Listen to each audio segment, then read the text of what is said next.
Olá, boa tarde. O programa Um Sentido para a Sua Vida está no ar. E hoje trouxemos um expositor, Edelso da Silva Júnior, que vai falar sobre homossexualidade, casamento entre homossexuais, o problema da adoção, segundo o Espiritismo. Vamos iniciar o programa com a pintura mediúnica.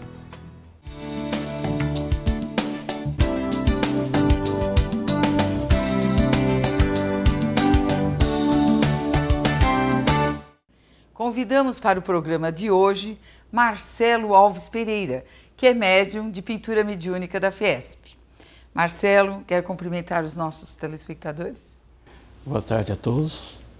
Mais uma vez é uma alegria imensa de estarmos participando desse trabalho, desse programa, para trazer mais uma obra, através da espiritualidade maior. Que Deus possa estar nos envolvendo todos aqui e abençoando esse trabalho. Muito bem, vocês terão a oportunidade de acompanhar durante o programa todo esse processo. Marcelo, fique à vontade, pode preparar-se, que nós vamos nesse instante para a primeira entrevista do dia.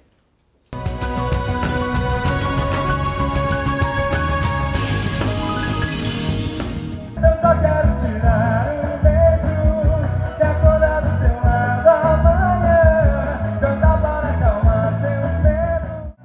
Vem matar essa paixão que me devora o coração e só assim então serei feliz. Eu te falei e você não ficava nem uma semana. Longe desse poeta que tanto te ama, longe da batucada e do meu amor. O público aplaudiu calorosamente os artistas do grande show realizado na Avenida Maria Paula, na Bela Vista, em comemoração ao aniversário de Allan Kardec. Em cada passo dessa linha reta, pode se machucar. Mas a esperança equilibrista. Agradecemos o comparecimento de todos. Sua colaboração foi importante para a realização dos sublimes objetivos da Fiesp na transformação de vidas. A confraternização e a alegria esteve presente em todos os momentos.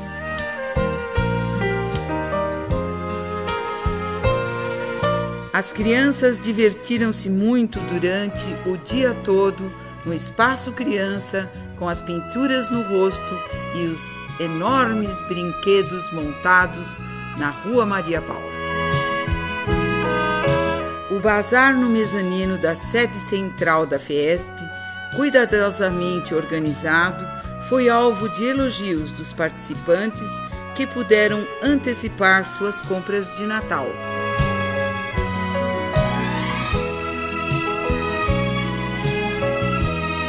A pintura mediúnica nos livros espíritas durante o evento emocionou a todos os que participaram.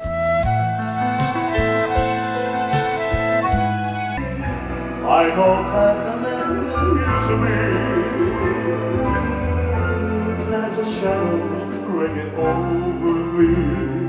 Oh, I believe. Você.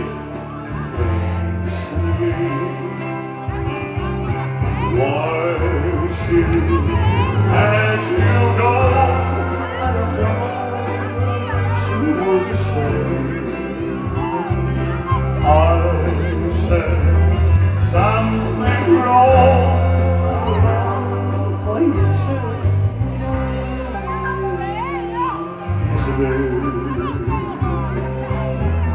Love was such an easy game to play.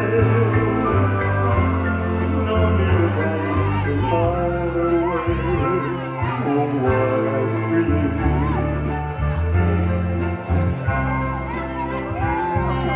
Why she had you go? She was the same.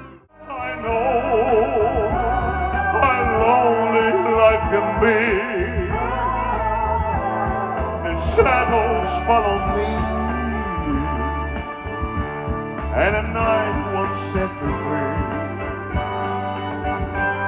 But I don't let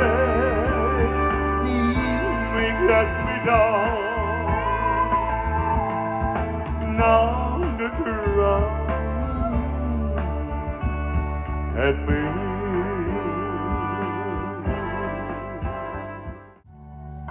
People, how I live tonight. Then I don't know. I guess no one is saying I lonely life is spent. But begin again. Begun. They took my hand. And yeah, I know.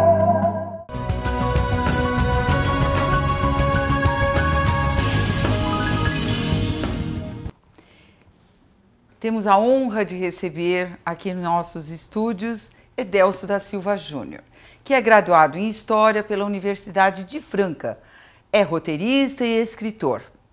Escreveu o livro No Tempo do Comandante, que é a história da Fiesp e de outras atividades feitas por Edgar Armond, o grande missionário do Espiritismo.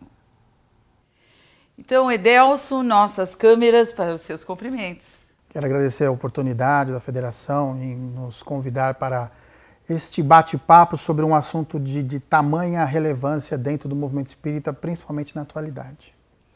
Muito bem, Edélcio. Então, a primeira pergunta.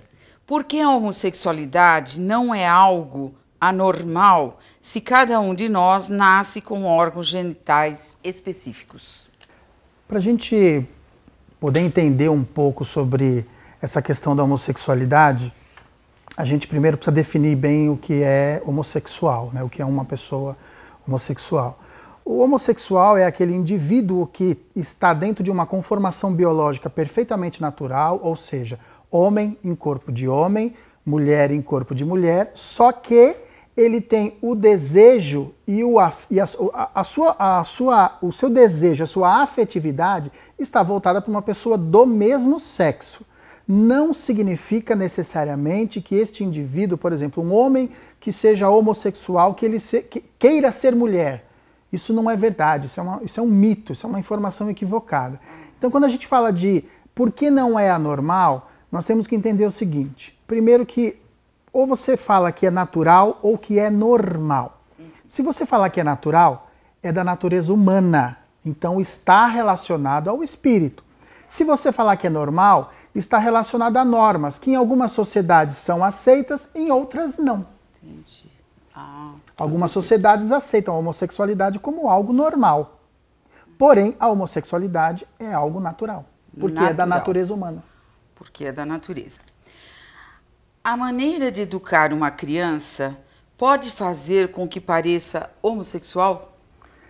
Veja bem, existem diversas formas de você tratar desse assunto. E uma delas é óbvio que o meio, ele vai sim influenciar, de certa forma, na criação, na formação do ser humano.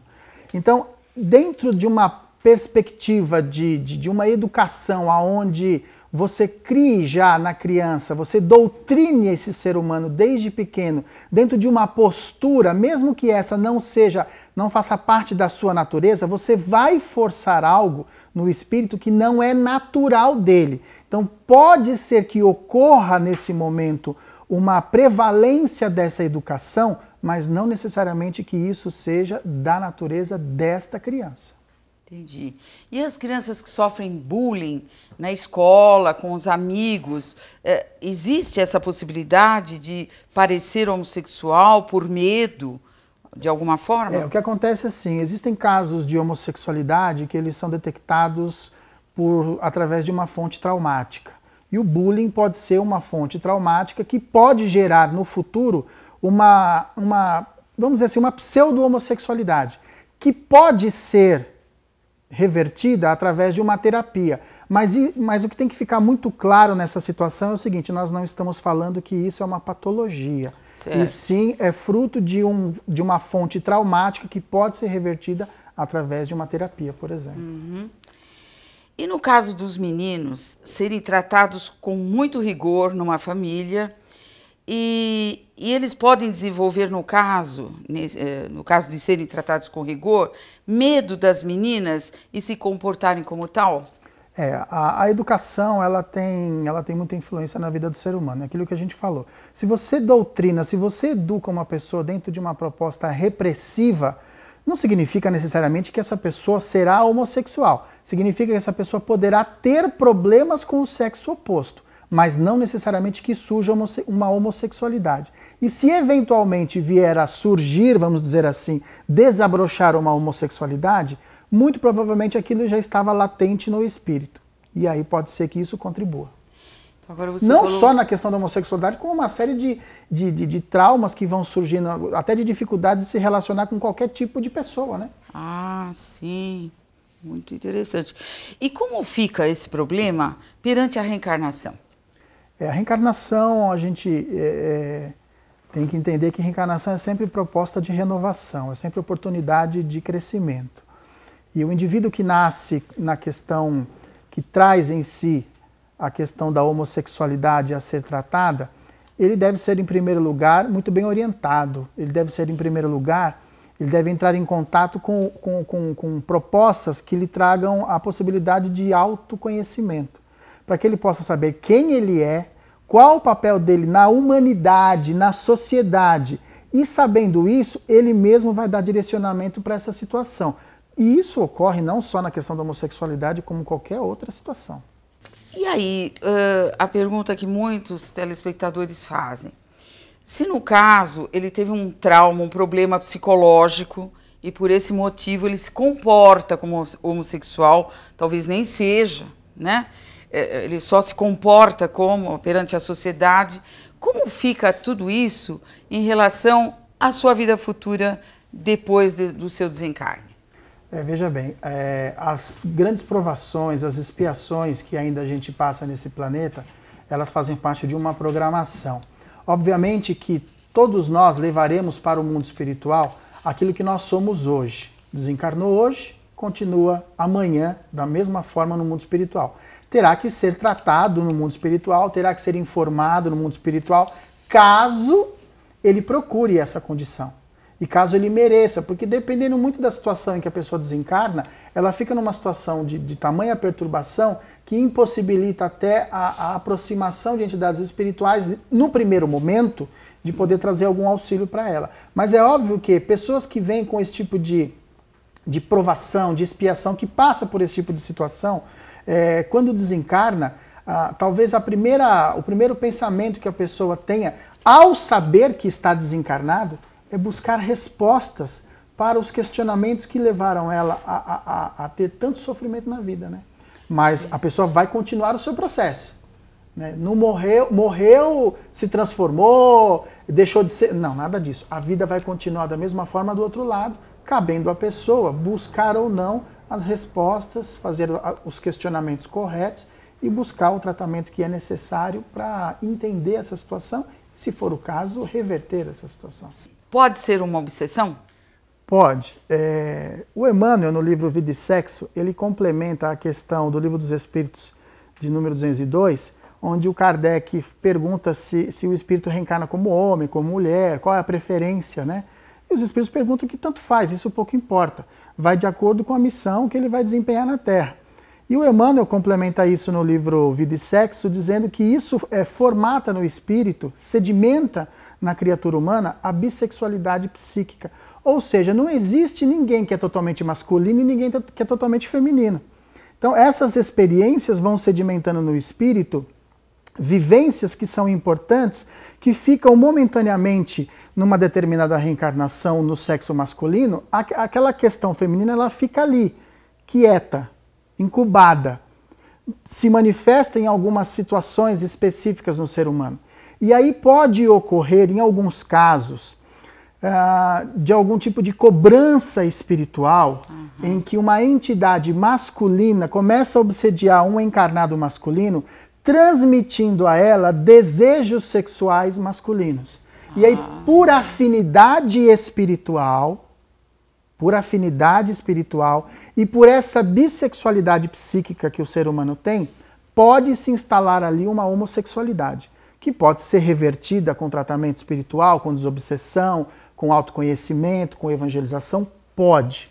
Mas isso vai depender muito da criatura humana. Quer dizer que então a sua resposta a essa pergunta é sim. Sim, pode ocorrer. Pode ocorrer também. Uma obsessão. Muito bem. Edelso, o que o Espiritismo pensa sobre as operações de transformação dos órgãos genitais? Olha, eu penso que a doutrina espírita não diz nada a esse respeito. Nós temos uma referência de Allan Kardec no livro, na Revista Espírita, de 1866, onde o Kardec faz uma pequena abordagem em relação à homossexualidade. Mas o Espiritismo em si não diz absolutamente nada. Eu desconheço. Eu particularmente desconheço. Se alguém conhece alguma referência, apresente. O que a gente vê são opiniões de espíritas falando sobre a situação. Não há uma conclusão ainda em relação a esse tema, mesmo porque o Dr. Andrei Moreira, lá da AME de Minas Gerais, ele fez um questionamento, que particularmente hoje é a pessoa mais entendida desse assunto. Certo. Ele faz um questionamento, ele fala assim, que nós precisaríamos fazer sessões mediúnicas e trazer esses espíritos de transexuais que já desencarnaram para que eles relatassem qual é a condição deles no mundo espiritual. Então, é um processo de pesquisa, é o que Kardec fez, né, para poder entender ainda o que acontece. Ainda há pouca informação em relação a esse assunto. Algumas são extremamente preconceituosas, outras trazem uma visão dessa situação que muitas vezes não demonstra a realidade. Há que se fazer algumas pesquisas ainda em relação a esse assunto. Não há uma opinião formada em relação a isso.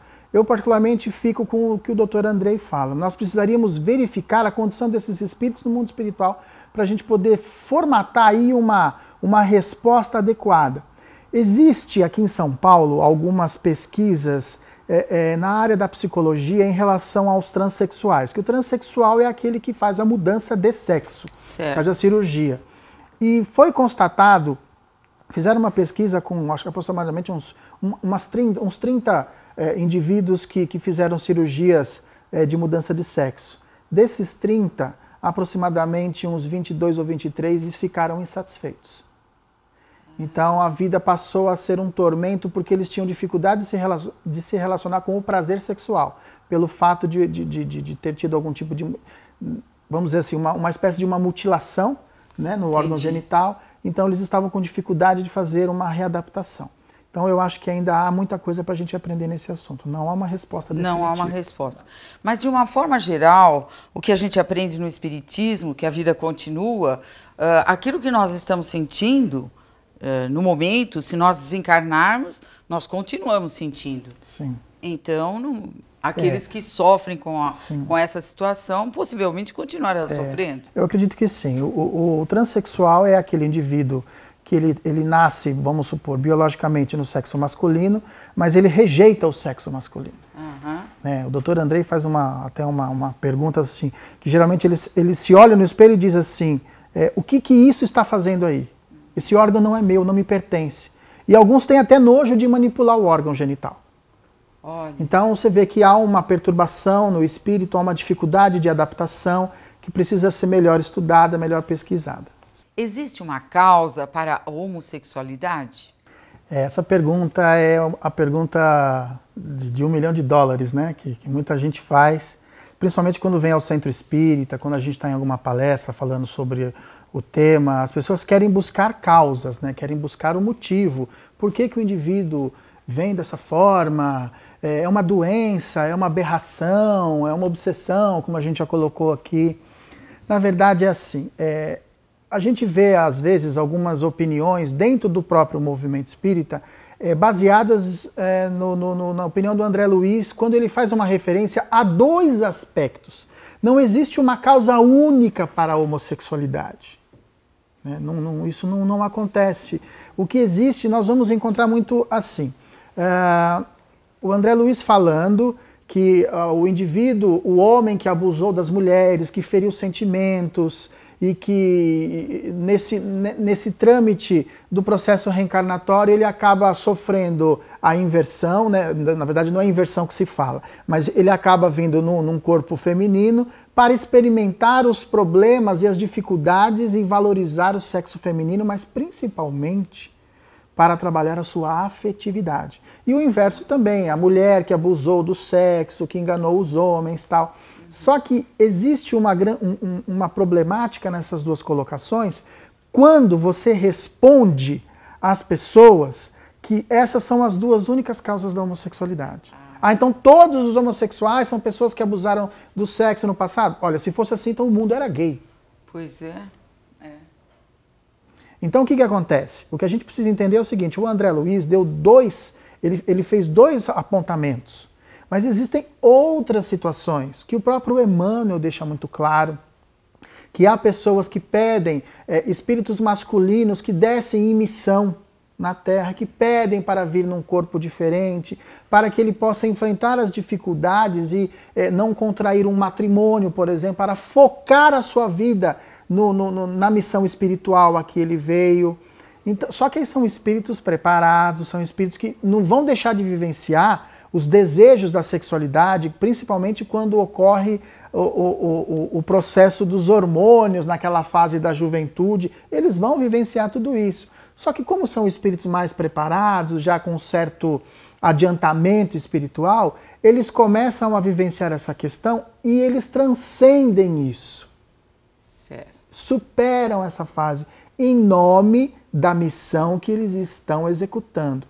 E fora isso, como a gente já mesmo colocou, existem os casos traumáticos, existem os casos de violência, de educação, existe o modismo dentro da sexualidade. Nós vamos encontrar muitos jovens, principalmente as meninas, e esse é um dado importante, que é o seguinte, as meninas elas estão superando os homens em muitos comportamentos reprocháveis, como na bebida e nas drogas. Isso é um dado estatístico importantíssimo. Isso é verdade. E algumas vivenciando a homossexualidade não por ser esta a sua condição, porque a homossexualidade não é um problema, não é uma doença, não é nada disso. Mas ela passa a vivenciar isso por modismo. Ela não faz uma autocrítica em relação a essa situação. Ela não busca se conhecer para saber se aquela é a orientação afetiva e sexual dela. Ela simplesmente vai no modismo. E aí isso está ligado à desestrutura familiar, a uma sociedade ainda em franco crescimento, que precisa ainda renovar uma série de padrões morais que foram perdidos, né? Sem falar de moralismo, não é isso que eu estou falando. Entendi. Mas de conduta, de comportamento ético. Isso. Então não há uma única causa. Você tem que avaliar cada caso individualmente. E na ciência, o que se tem hoje, principalmente na psicologia, alguns psicólogos dizendo o seguinte, se você ficar procurando a causa da homossexualidade, então tem que buscar a causa da heterossexualidade também. Então as pessoas começam hoje a questionar isso. Eu acredito que nós vamos chegar em um momento em que esse entendimento vai ficar muito mais claro. É óbvio que dentro dessa premissa que coloca André Luiz, de que algumas pessoas se encontram em estágio de provação, na minha opinião, que não tem importância nenhuma, na minha opinião, é o que ocorre com a maioria dos homossexuais. É um estado provacional. Agora, isso não implica em dizer ao homossexual que ele tem que manter uma postura celibatária. Olha, você não pode ter relação sexual. Esse não é o nosso papel. O nosso papel é em orientar a pessoa para que ela se encontre, para que ela se aceite, para que ela se entenda e faça da vida dela o que ela bem entender. Não somos nós que vamos ditar regras e normas. Eu fico muito preocupado quando eu vejo pessoas afirmarem assim, não, fulano tem que sublimar o sexo. Mas peraí, ele vai sublimar se ele quiser, se ele entender que essa é uma postura correta. Caso contrário, ele pode viver uma sexualidade saudável se ele assim o desejar. Não somos nós que vamos determinar essas regras. Isso é uma coisa de fora íntimo. Edelso, e o que o Centro Espírita pode fazer por essas pessoas que sofrem tanto? Acolhendo, em primeiro lugar, né? O Centro Espírita acolher, a questão o que eu acho que é mais importante é a questão da alteridade, né? Ou seja, de você olhar o outro dentro da perspectiva do outro, não dentro da sua perspectiva, achando o que eu penso que ele é, mas você ver o outro como ele é e amparando ele da forma como ele é. Porque a gente tem que entender o seguinte, o homossexual ele é uma pessoa igual a qualquer outra. Certo. Ele só momentaneamente está vivenciando uma experiência que pode ser a redenção do seu espírito, se for bem aproveitada, ou não. Como o heterossexual está vivenciando uma aprovação na sua vida, que pode ser a redenção da sua vida ou não, vai depender muito da maneira como ele vai encarar isso. Então o centro espírita, quando ele acolhe, quando ele age dentro dessa perspectiva de alteridade, acolhendo, aceitando a pessoa como ela é, oferecendo a ela uma série de informações para que ela mesma chegue às próprias conclusões, não fechando o assunto, trazendo questões prontas. Olha, você é homossexual por causa disso ou daquilo. Isso não importa. O que importa é você acolher a criatura humana que, se por um acaso, vivenciando a questão da homossexualidade, estiver em conflito, que ela possa se encontrar. É nesse aspecto que o Centro Espírita pode ajudar. Muito bem. Eu fiz essa pergunta porque você atua em outro centro espírita, né?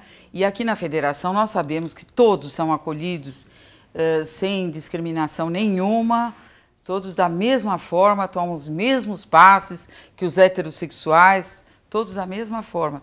Então isso é importante de nós passarmos para os nossos amigos de casa, sim, que eles têm um lugar para vir, não é? Tanto nesses centros espíritas da Aliança Espírita Evangélica, como também aqui na Federação Espírita de São Paulo. Essa é a nossa função, né? A função do Centro Espírita não é selecionar ninguém. Porque, aliás, se a gente for selecionar, não entra ninguém, né? É verdade. Todos nós temos as nossas mazelas, defeitos e isso todos é importante. Nós temos as nossas questões.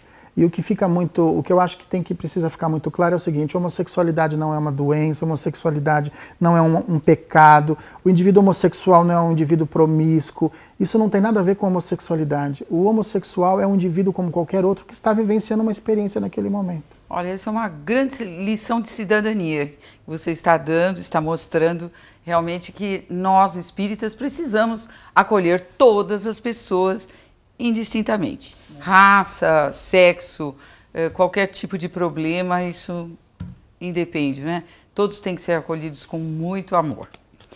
Agora, nós temos aqui umas perguntas sobre as famílias, né?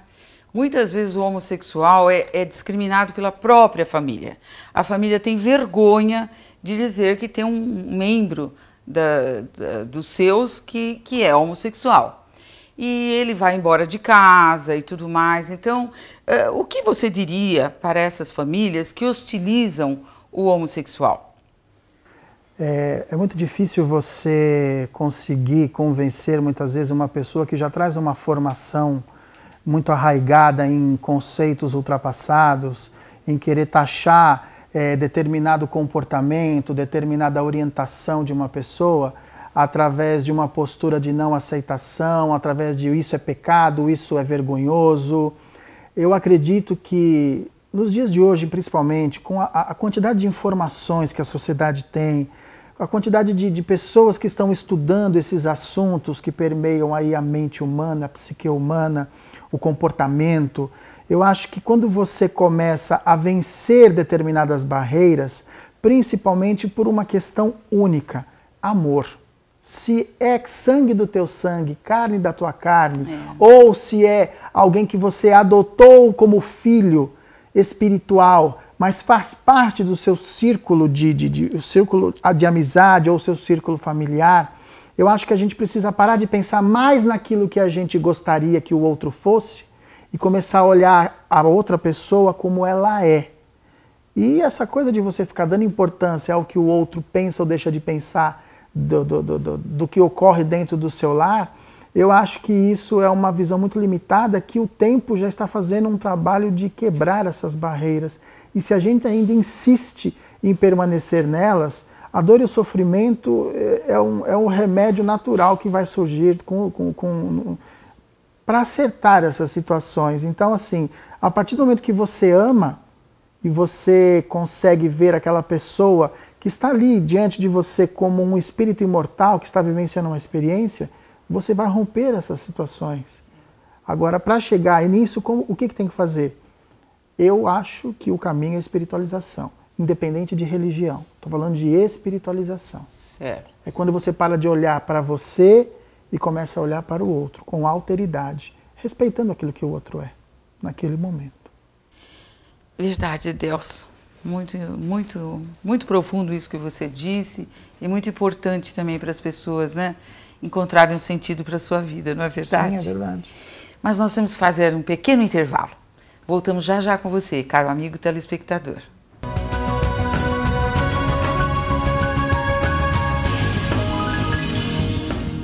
Mediunidade, Ferramenta Divina, um livro de Humberto Fabre, edições FEESP. O que é mediunidade? Humberto Fabre consegue penetrar no universo das dúvidas mais frequentes sobre o assunto e, de forma didática e simples, responder a todas elas. Este lançamento e mais de 150 títulos das edições FEESP você encontrará em nossa livraria na Rua Maria Paula, número 140, ou então através do telefone 11 3115 5544, ramal 204.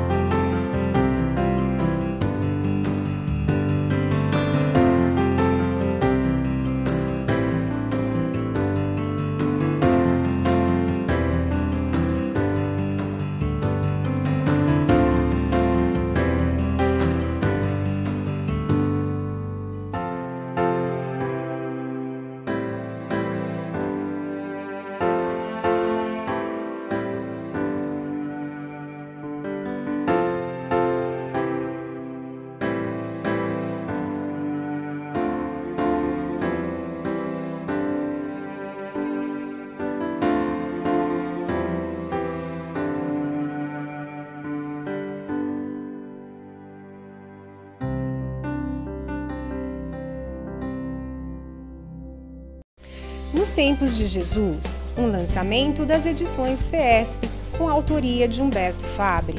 Os Tempos de Jesus é uma emocionante e surpreendente história de um personagem que demonstra a importância de suas escolhas e suas consequências. Este lançamento e mais de 150 títulos das edições FEESP você encontrará em nossa livraria na Rua Maria Paula, número 140, ou então através do telefone 11 3115 5544, ramal 204.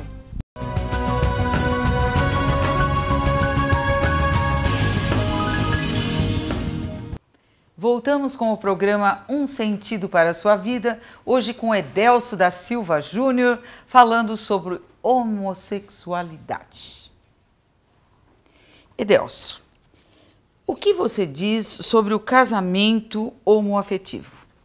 Eu acho que é uma conquista muito importante nessa área, porque é muito curioso. A gente estava falando sobre a questão da sublimação da sexualidade, de você falar que o indivíduo deve ou não deve ter relações sexuais, enfim.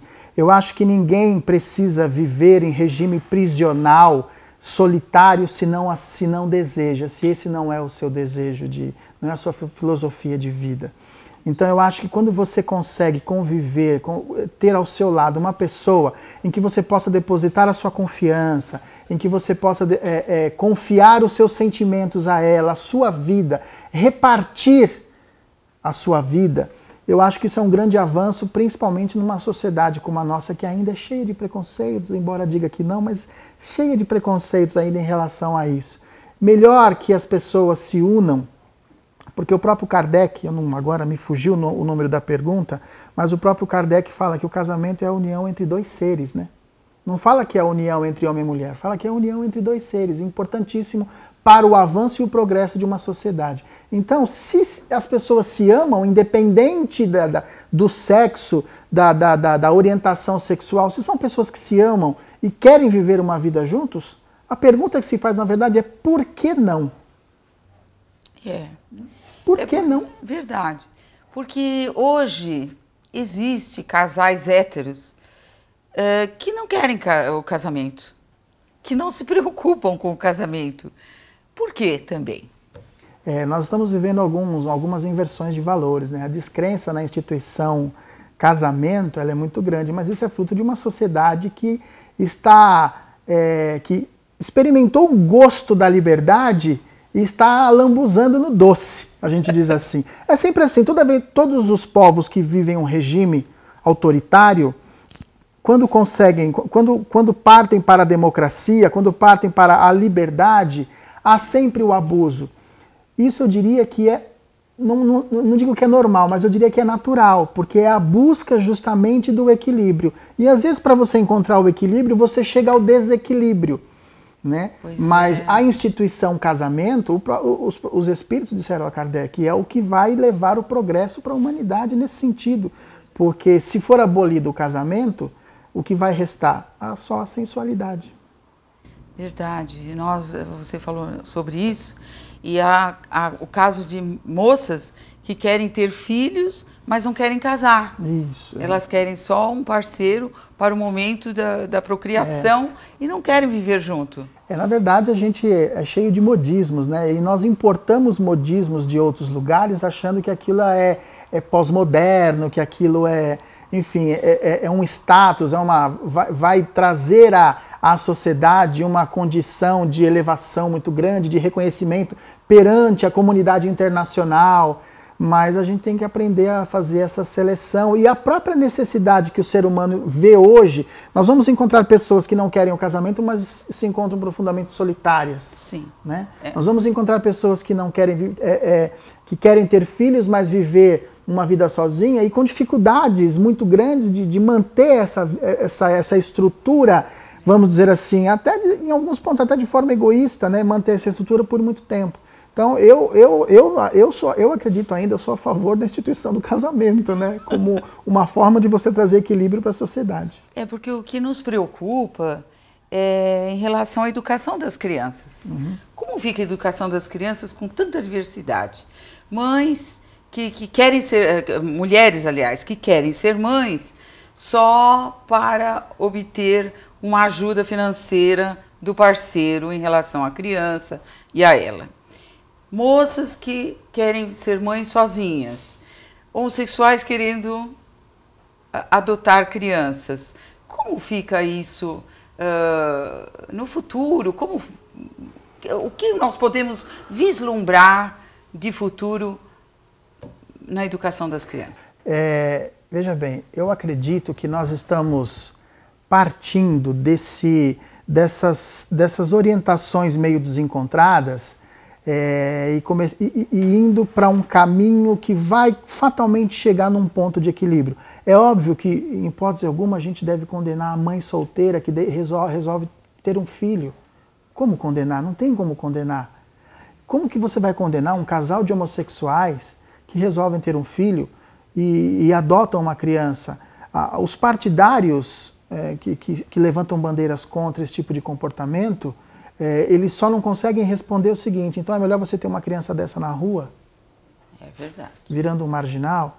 Então há casos inúmeros, principalmente você pega na Europa, de casais que adotaram, casais homossexuais que adotaram crianças há mais de 20 anos. Essas crianças não necessariamente são homossexuais. Desenvolveram afetividade como qualquer outra criança. O referencial deles de pai e mãe é diferente?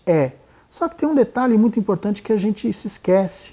Que tipo de referencial tem uma criança onde o pai e a mãe são alcoólatras e vivem em pé de guerra dentro de casa?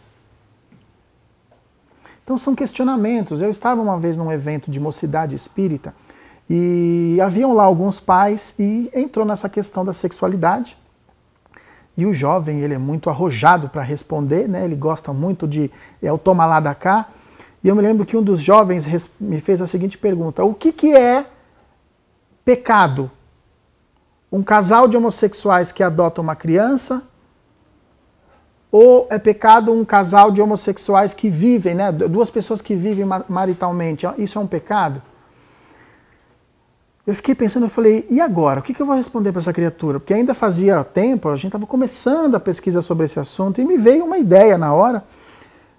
E eu respondi para ele o seguinte, vamos imaginar que você tenha duas pessoas, um casal hétero, homem, mulher, aceitos na nossa sociedade como normais, né? Você pega esse casal que vive uma vida promíscua, totalmente promíscua, a falta de respeito entre eles é muito grande. E você tem um casal de homossexuais que vive uma vida respeitosa, fiel. Então eu devolvi a pergunta para o rapaz, eu falei, o que você acha que está errado aí? Quem está certo e quem está errado? E aí você tem uma criança que foi abandonada por um pai e por uma mãe.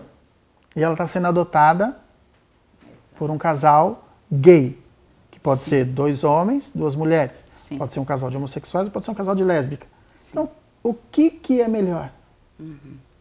Então, nós temos que conviver com essas realidades. E nós temos que conviver com esses desafios que só o futuro vai dizer aonde nós poderemos chegar.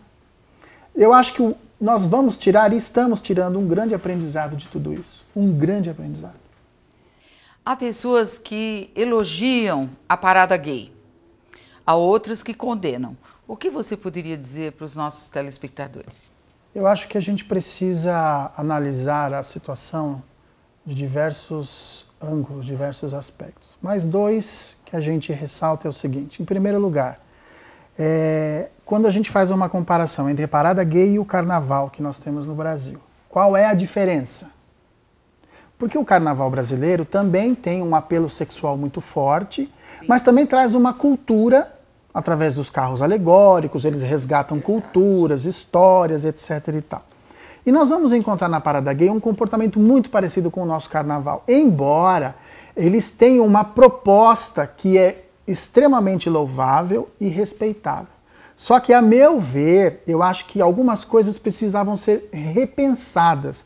Porque se você olhar o aspecto político da ideologia, daquilo que eles buscam, o reconhecimento, o respeito da sociedade, ele não é mostrado pela mídia. A mídia ressalta somente a festa, todo o colorido, todo o evento. Agora, a gente não pode passar, jogar um pano em cima, só porque algumas pessoas acham que essa vai ser uma postura preconceituosa. Eu defendo a manifestação. Eu acho que as pessoas têm que se manifestar, sim, porque a favor das minorias. Só que existe um detalhe importante. A maioria não pode obrigar a minoria a aceitar aquilo que eles pensam, mas a minoria também não pode obrigar a maioria a aceitar. Há que haver aí uma concordância, há que haver aí um equilíbrio. Então, penso eu que principalmente o movimento gay deveria repensar em algumas posturas. Não estou dizendo que não deva ser feita a parada gay, sim, não é nada disso que eu estou falando, mas eu acho que deveria se ressaltar muito mais o aspecto político, porque se a gente for parar para pensar, por que a parada gay hoje, uma das questões que se levanta, ela tem tanto retorno, ela tem tanta visibilidade? Primeiro que há um mercado gay por trás de tudo isso. E quando eu falo mercado gay, são produtos eróticos que são vendidos, é o mercado da prostituição, que não tem nada a ver com homossexualidade. Então o que acontece? Você vincula o homossexual a estereótipos. É aquela coisa agressiva, muitas vezes, que entra na sua casa e te obriga a aceitar uma atitude escandalosa e imoral que não tem nada a ver com homossexualidade. Isso precisa ficar claro. O fato da pessoa ser gay não significa que ela tem que ser promíscua, que ela tem que ser imoral. E às vezes a gente acaba tendo que aceitar determinadas posturas na sociedade e entra em confronto.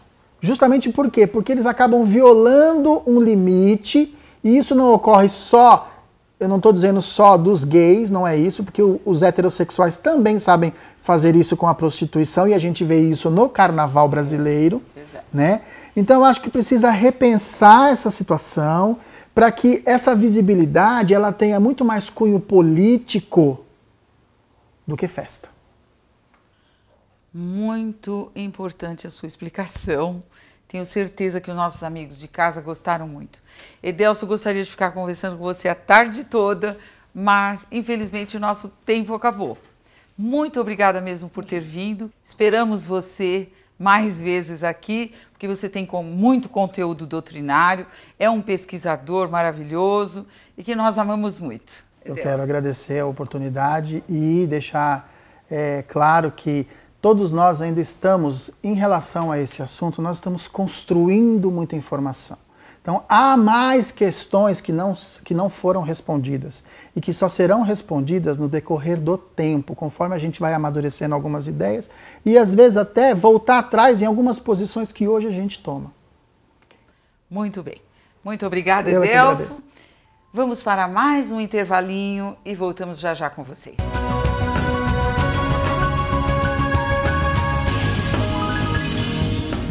Descubra os mistérios sobre a Casa Assombrada à luz da doutrina espírita. Muitos fenômenos são desvendados. Surpreenda-se!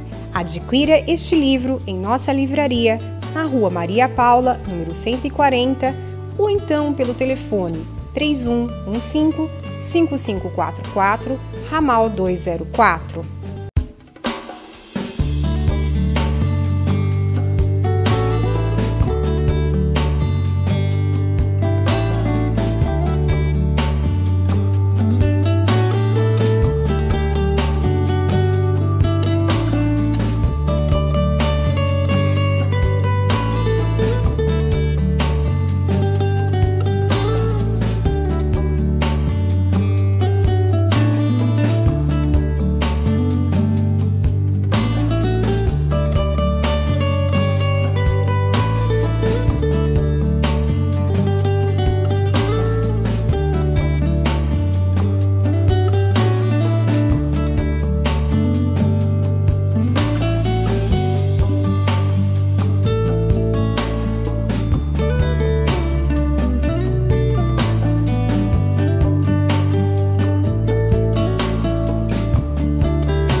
Tempo Terra, um lançamento das edições FESP, autoria de Roberto Vilmar Quaresma. Nesta obra, são tratados os momentos atuais do planeta Terra e os comportamentos e as atitudes que devem ser tomados pelos seus habitantes, a fim de se promoverem espiritualmente para serem hospedados na nova era, a etapa regeneração após cessar a fase transição. Este lançamento e mais de 150 títulos das edições FESP você encontrará em nossa livraria na Rua Maria Paula, número 140, ou então através do telefone 11 3115 5544, ramal 204.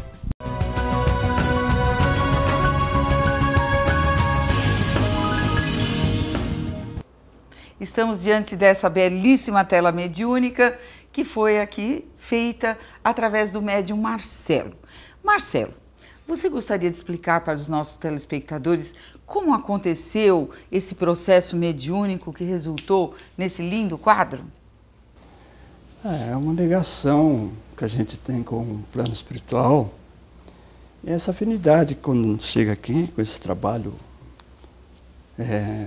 com esse programa, né, que tem a finalidade da divulgação da doutrina.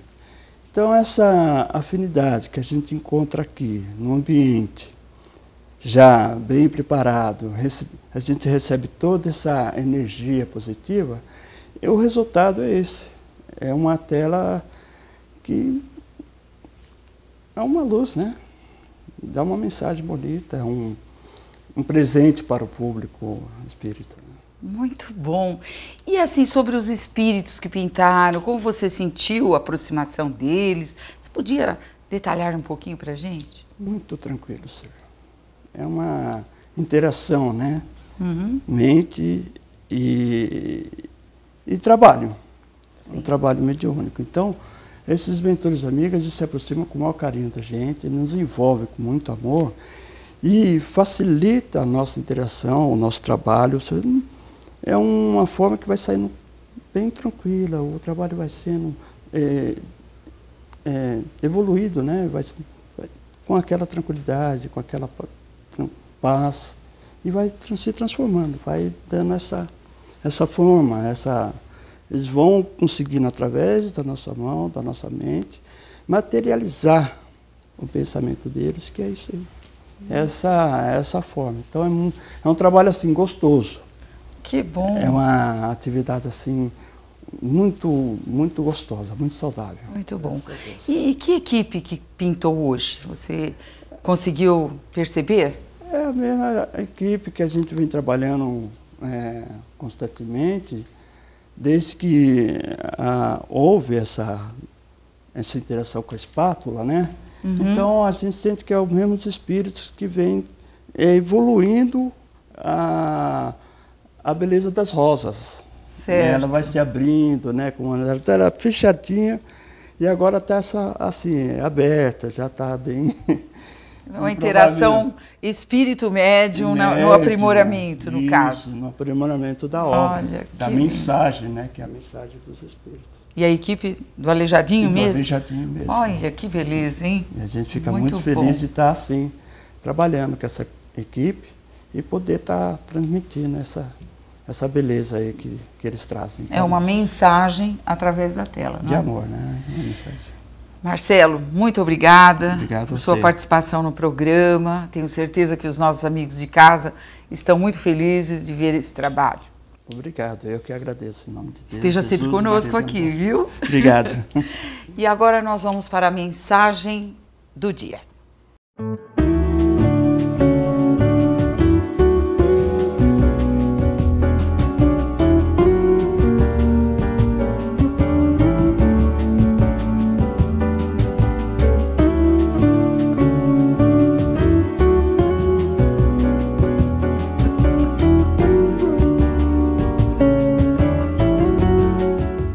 A mensagem de hoje retiramos do livro Divaldo Pereira Franco Responde, um texto lindíssimo sobre crianças. Abraço todas as crianças da mansão do caminho e outras que se me acerquem. Toda vez que uma criança vem correndo até mim, paro, sento-me no meio-fio se estiver na rua e converso com ela. Pestalozzi, o notável pedagogo suíço, ajoelhava-se para receber qualquer aluno novo. Por muito tempo, perguntei-me o que Pestalozzi estava querendo expressar com aquele gesto, até que descobri. Era para olhar a criança nos olhos, no mesmo nível. Ele queria evitar que a criança olhasse para cima e visse a imagem do gigante. O temor. Naquele mesmo nível, havia uma correspondência afetiva e gentil, permitindo à criança sentir-se igual. Daí a importância de se abordar as crianças com naturalidade e com a mesma afetividade que elas possuem, sem ser, claro, infantil. Que disse Jesus em relação a este tema? Deixai vir a mim os pequeninos, não os impeçais, porque deles é o reino dos céus. Que fez Jesus? Ele as abraçou e as abençoou. Encerramos o programa Um Sentido para a Sua Vida, da Federação Espírita de São Paulo. Muito felizes com a sua audiência. Procure-nos no site www.fiesp.org.br. Um grande abraço e boa tarde.